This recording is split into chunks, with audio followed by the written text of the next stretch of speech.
परमात्मा श्री राधा कृष्ण के चरणारविंदों में कोटि नमन करते हुए मित्रों को, जिज्ञासुओं को, धर्म प्रेमियों को, ज्योतिष विज्ञान प्रेमियों को हर हर महादेव, बम बम भोले नमः शिवाय। मित्रों, ज्योतिष शास्त्र गुरु कृपा से प्राप्त होता है। ज्योतिष शास्त्र का ज्ञान, गंभीर ज्ञान,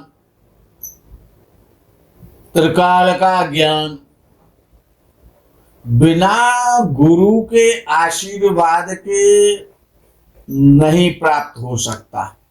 गुरु कृपा जीवन में परमावश्यक है। गुरुर्ब्रह्मा गुरुर्विष्णु गुरुर्देवो महेश्वरः गुरुः साक्षात् परम ब्रह्म तस्मै श्री गुरुवे नमः। 13 जुलाई को गुरु पूर्णिमा का पावन परम दिवस है। जो भी सनातन धर्मावलंबी हैं उनको गुरु पूजन अवश्य करना चाहिए। गुरु पूर्णिमा पर इसको व्यास पूर्णिमा भी कहा जाता है और गुरु पूर्णिमा भी कहा जाता है। व्यास जी जो पराशर नंदन हैं, जो ऋषि पराशर के जो पुत्र हैं, वेद व्यास जिनको कहा जाता है, उनका प्राकट्य, उन वेद व्यास भगवान का प्राकट्य आषाढ़ सुदी गुरु पूर्णिमा को ही हुआ था।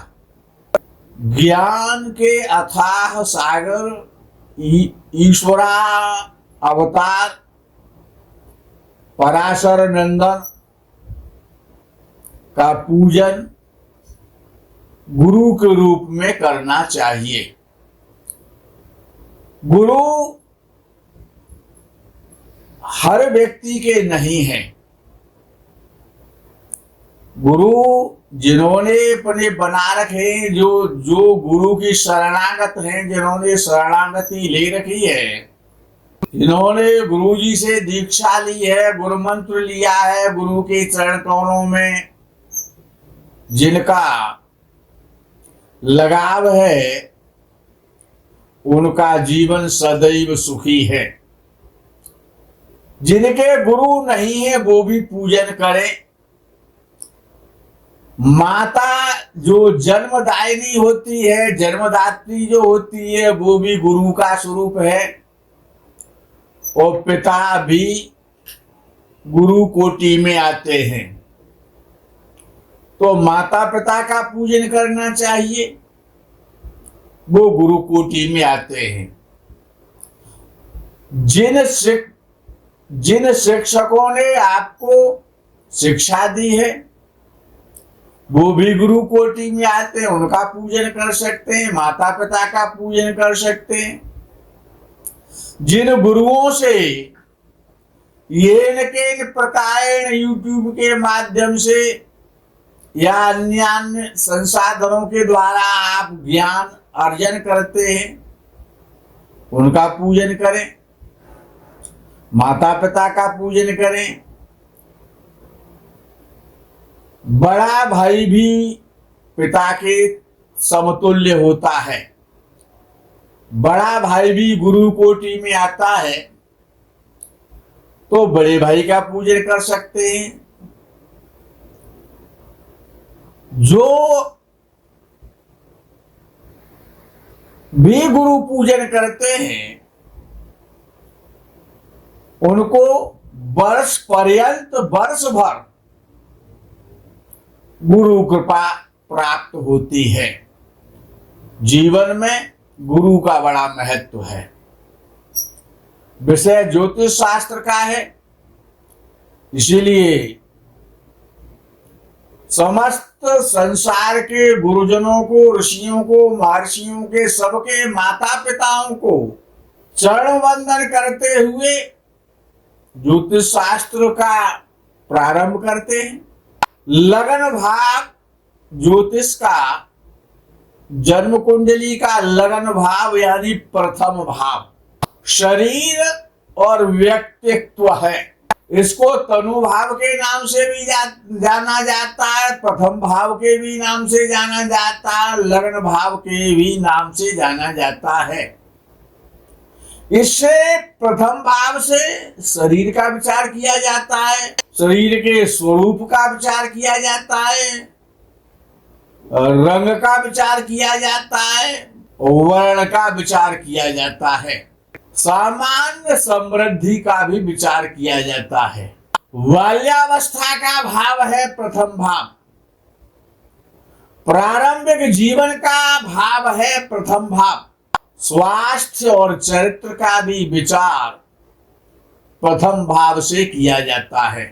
ऋषि सत्याचार के अनुसार प्रथम भाव शुभाशुभ क्रियाकलापों, बाल्यावस्था के बालारिष्ट या बाल्यावस्था में मृत्यु, अपमृत्यु, अपघात, अस्वस्थ होना, प्रसन्नता और अप्रसन्नता, निवास स्थान और विदेश में निवास भी सत्याचार ऋषि ने माना है। एक ग्रंथ है कवि कालिदास के द्वारा रचित, महाकवि कालिदास के द्वारा रचित जो उत्तर कालामृत नाम का जो ग्रंथ है, उसमें शरीर के अंग, सिर के बाल, जीवन की खुशियां, नेम फेम, यश, प्रसिद्धि और रोगों से मुक्ति, ये मुख्य विषय महाकवि कालिदास ने लगन के द्वारा माने हैं। जातक पारिजात नाम के ग्रंथ के आधार पर लगन से शरीर, वर्ण, विशेषताएं, विशेष गुण, यश, प्रसन्नता, अप्रसन्नता, विदेश में निवास, तेज, प्रताप, शक्ति और निर्बलता आदि के विषय का ज्ञान लगन से ही हो जाता है, लगन से किया जाता है। लगन में उदित राशि जितनी अधिक पवित्र एवं बली होगी, जातक उतना ही दीर्घायु होगा, जीवन में सुख प्राप्त करेगा, समाज का और शासन का प्रिय होगा। महर्षि पराशर के आधार पर लगन, सूर्य लगन और चंद्र लगन कुंडली के तीन मुख्य आधार स्तंभ हैं, जिन पर कुंडली पूर्ण रूप से निर्भर करती है। जीवन निर्भर करता है, जीवन की घटनाएं, सुख और दुख निर्भर करता है।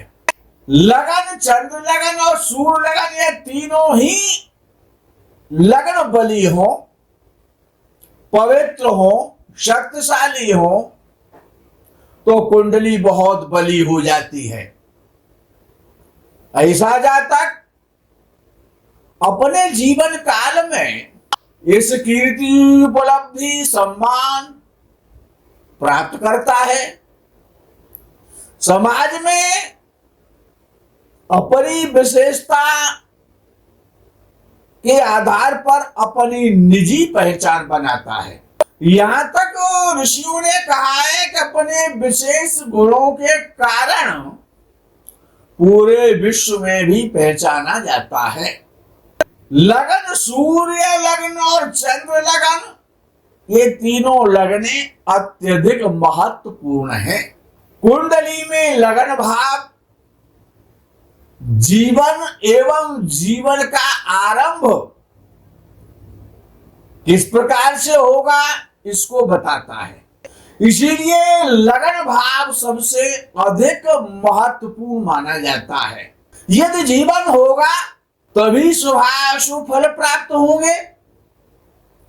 इस भाव के महत्व को इस बात से भी जाना जा सकता है कि कुंडली के सभी भाव और उनसे प्राप्त होने वाले सभी शुभाशुभ फल इस भाव पर ही निर्भर हैं। ऋषियों के आधार पर लगन में उदित राशि अपने स्वामी से दृष्ट हो तो जातक बहुत धनवान होता है, कुशाग्र बुद्धि का होता है, मेधावी होता है और प्रसिद्धि प्राप्त करता है। अपने परिवार का, अपने पिता का, अपने माता पिता का नाम रोशन करता है।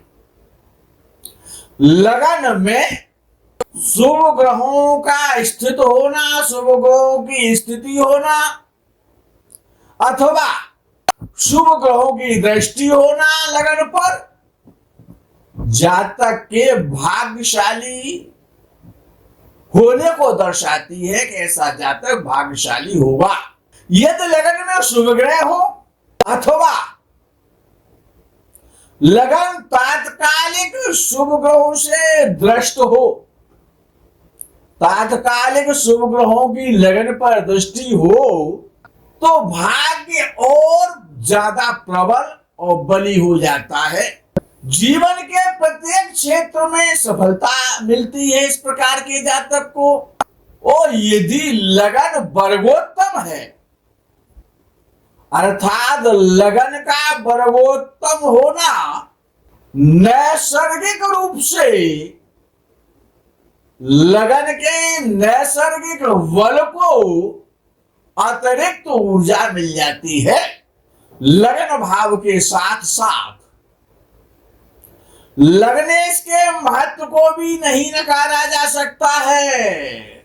लगनेश यदि बली है तो जीवन के प्रत्येक क्षेत्र में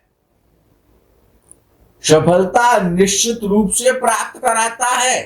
लगनेश का बली होना यह बताता है कि जातक जीवन में निश्चित रूप से हर क्षेत्र में सफलता प्राप्त कर सकता है। लगनेश को इस जीवन में प्राप्त होने वाले परिणामों के इंजन के रूप में समझना चाहिए, इंजन के रूप में देखना चाहिए। जो लग्न का जो स्वामी है लगनेश, वो पूरी कुंडली का इंजन है। बाकी तो सभी डिब्बे ही डब्बे, लगनेश ही इंजन है। इंजन रूपी लगनेश जितना शक्तिशाली होगा जीवन रूपी यात्रा उतनी ही सुखद होगी, सुदृढ़ होगी और अच्छी होगी। और जीवन रूपी गाड़ी लाइन पर उतनी ही सुचारू रूप से अनवरत चलती रहेगी। शास्त्रानुसार लगनेश के बल के अनुरूप ही जातक अपने जीवन में ऊंचाइयों को प्राप्त करता है, बुलंदियों को छूता है। यदि लगनेश केंद्र में त्रिकोणेश के साथ अथवा दशमेश के साथ स्थित हो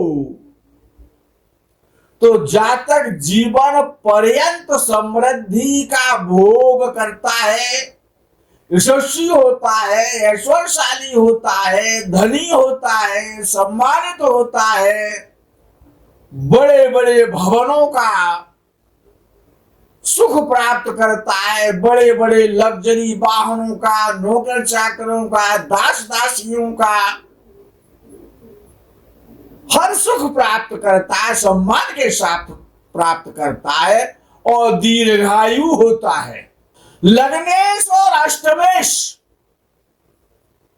यदि दोनों ही बली हो और शुभ ग्रहों से दृष्ट हो तो भी जातक शतायु होता है, चिरायु होता है। ऋषियों के अनुभव के आधार पर विद्वान ये कहते हैं यदि लग्नेश बली हो तो जातक प्रसिद्धि, संपन्नता और समृद्धशाली होगा, प्रसिद्धि प्राप्त करेगा, समृद्धिवान होगा, बली होगा, दीर्घायु होगा, परोपकारी होगा, विनम्र होगा, दयालु होगा और दानी होगा। यदि भाग्यवशात लग्नेश उच्च राशि का हो और छठवें, आठवें या 12वें भाव में ना हो तो जातक राजा होगा। यह राजा के समान जीवन यापन करने वाला होगा, राजशाही ठाठ वाला होगा, राजा की तरह अपना जीवन यापन करेगा, संसार के समस्त सुखों को भोगेगा। यदि लग्नेश 6, 8 या 12वें भाव में हो, दुर्भाग्य है ये। लग्नेश का 6वें, 8वें, 12वें भाव में बैठना मैं तो उसे दुर्भाग्य कहूंगा। अथवा लग्नेश नीच राशि का हो तब भी दुर्भाग्यशाली कहूंगा मैं। अथवा लग्नेश अशुभ ग्रहों की राशि में हो तो जातक का जीवन निश्चित रूप से निसंदेह समस्याओं से घिरा रहेगा। एक समस्या जाएगी, दूसरी आएगी। समस्याएं बिना चिट्ठी पत्री के, बिना कॉल किए आपके पास आती रहेगी। जिनका लग्नेश 6वें, 8वें, 12वें भाव में बैठा हो या लग्नेश नीच राशि का हो तो जीवन समस्या प्रधान हो जाता है।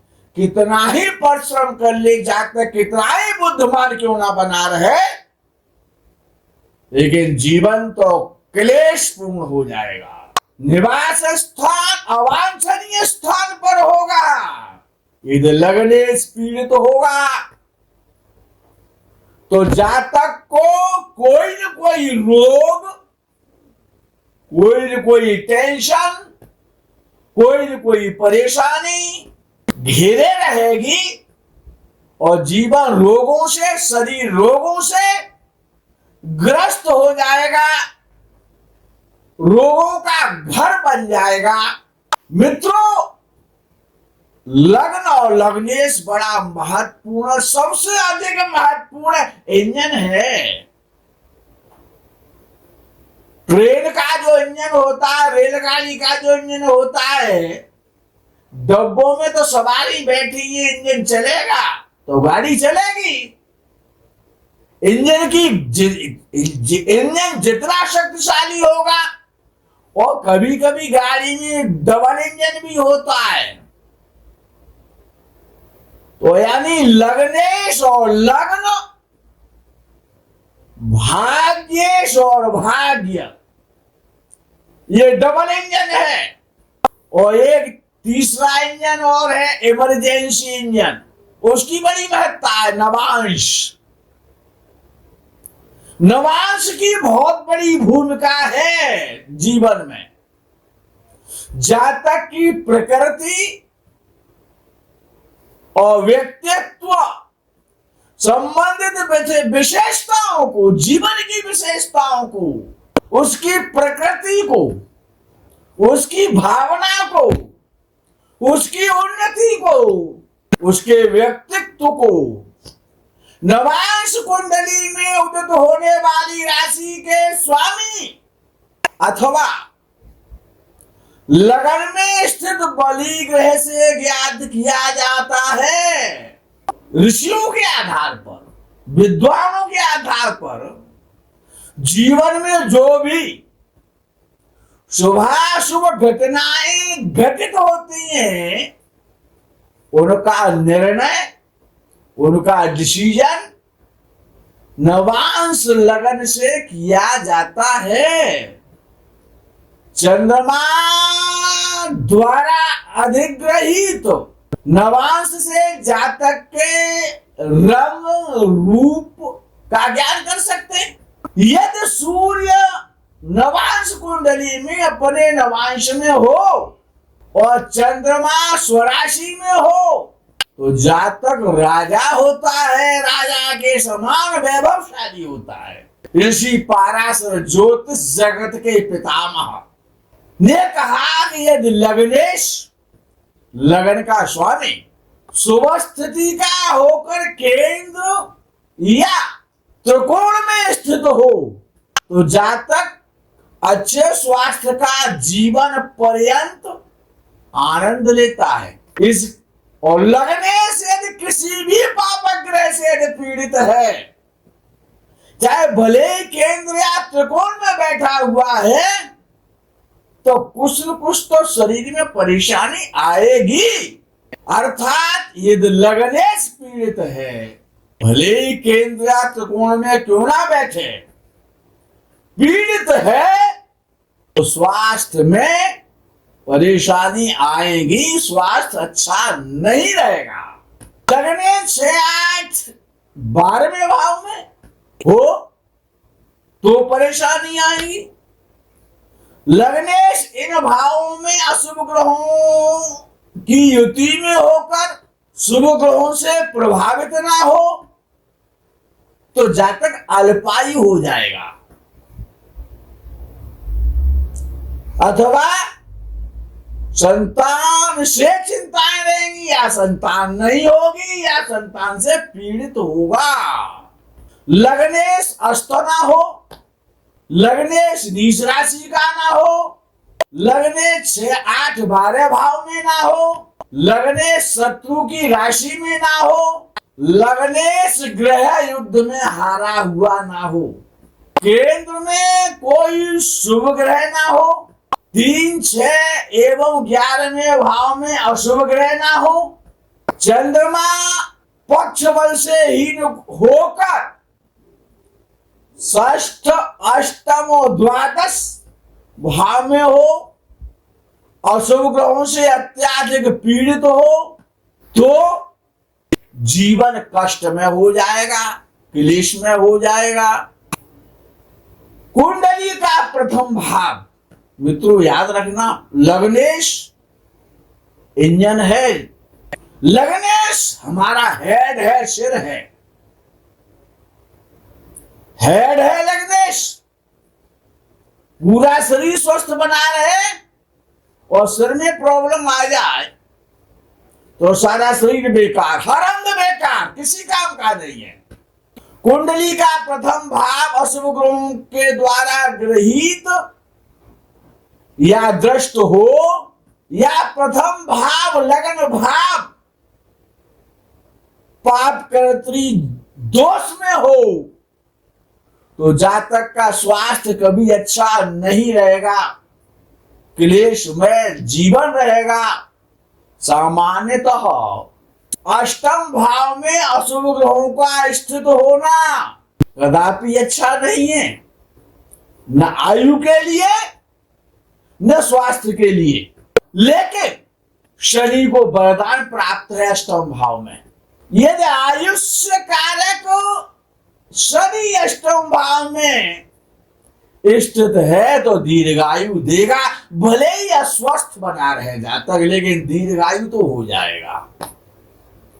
अच्छा स्वास्थ्य लंबी आयु के लिए लग्नेश को अष्टमेश से अधिक बली होना चाहिए। मित्रों वीडियो ज्यादा बड़ा हो जाएगा, आगे का जो लग्नेश का जो शेष भाग है उस पर आगे के वीडियो में आपके साथ बैठ करके वृहदता के साथ में चर्चा करेंगे। आप गुरुओं से ज्ञान लें, गुरु पूर्णिमा का आनंद लें, गुरु पूजा करें, आपकी ज्ञान वृद्धि हो, इसी कामना और भावना के साथ में हर हर महादेव, बम बम भोले, नमः शिवाय, जय गो माता की।